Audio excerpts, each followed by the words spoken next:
Today we're going to talk about Proverbs chapter 3 from the Baptist Quarterly Explore the Bible series. The title is Direction Offered. God provides direction to those who place their trust in Him. Under the heading of Remember, Proverbs chapter 3 verses 1 through 4. My son, forget not my law, but let thine heart keep my commandments. For length of days and long life and peace shall they add to thee. Let not mercy and truth forsake thee. Bind them about thy neck. Write them upon the table of thine heart. So shalt thou find favor and good understanding in the sight of God and man. We are instructed to read, study, and understand God's Word and to implement it into our lives. Implementing the Word into our lives helps ensure that we will have a longer and a peaceful life. We are to learn mercy and truth and bind them around our neck and write them on our hearts. This will help bring the favor and understanding of God and man into our lives. Under the heading of Trust, Proverbs chapter 3, verses 5 through 8. Trust in the Lord with all thine heart, and lean not on thine own understanding. In all thy ways acknowledge Him, and He shall direct thy paths. Be not wise in thine own eyes, fear the Lord, and depart from evil. It shall be health to thy navel and marrow to thy bones. Verses 5 and 6 are two of the most quoted verses in the Bible. We're to trust God in every area of our lives. Many times our own common sense may go against what God would have us to do. We must learn to trust in the Lord as the source of wisdom. God has to be part of everything in our lives. We must acknowledge Him in every decision that we make, and He will help us take the right path in life. We have to be careful not to think that we have arrived and have all the wisdom that we need in life. We must fear and respect the Lord and turn away from things that He calls evil. If we do these things, it will help bring healing for our body and strength to our bones.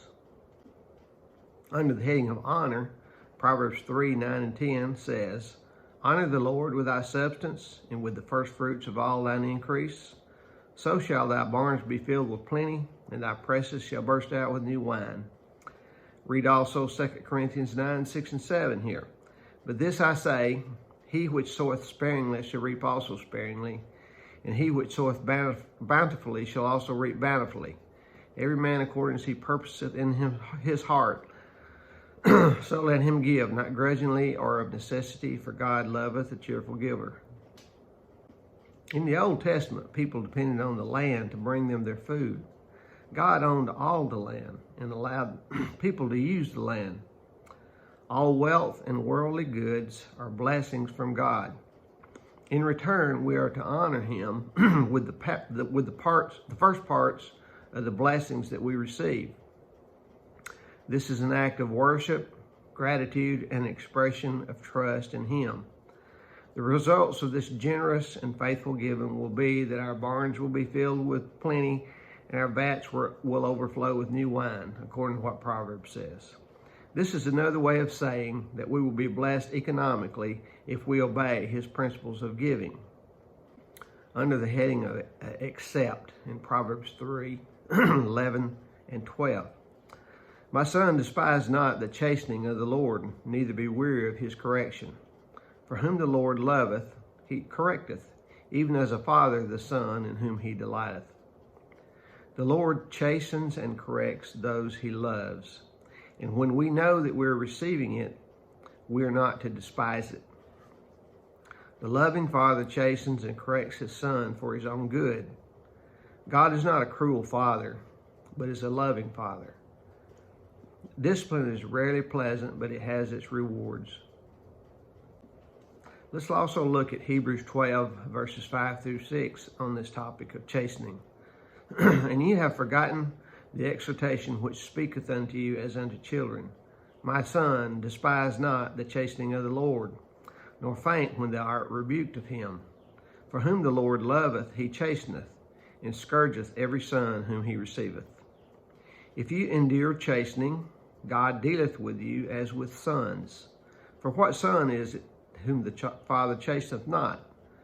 But if you be without chastisement, whereof all are partakers, then are you bastards and not sons. Furthermore, we have had fathers of our flesh which corrected us, and we gave them reverence. Shall we not much rather be in subjection unto the Father of spirits and live? For they verily for a few days chastened us after their own pleasure, but he for our profit, that we might be partakers of his holiness.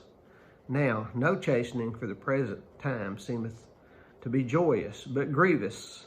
Nevertheless, afterward it yieldeth the peaceable fruit of righteousness unto them which are exercised thereby. Here are some reasons not to despise the discipline of the Lord. The Lord's discipline is an expression of his love. Despising correction leads to regret. Corrective discipline leads to life. The one who hates correction is not wise, and the Bible calls him stupid. Correction leads to knowledge and wisdom. Now, in summary, the believer's life is characterized by integrity. Trusting in God leads to renewed life. God provides for those who honor him. Learn from God's discipline, realizing that his discipline is an act of love. Thank you.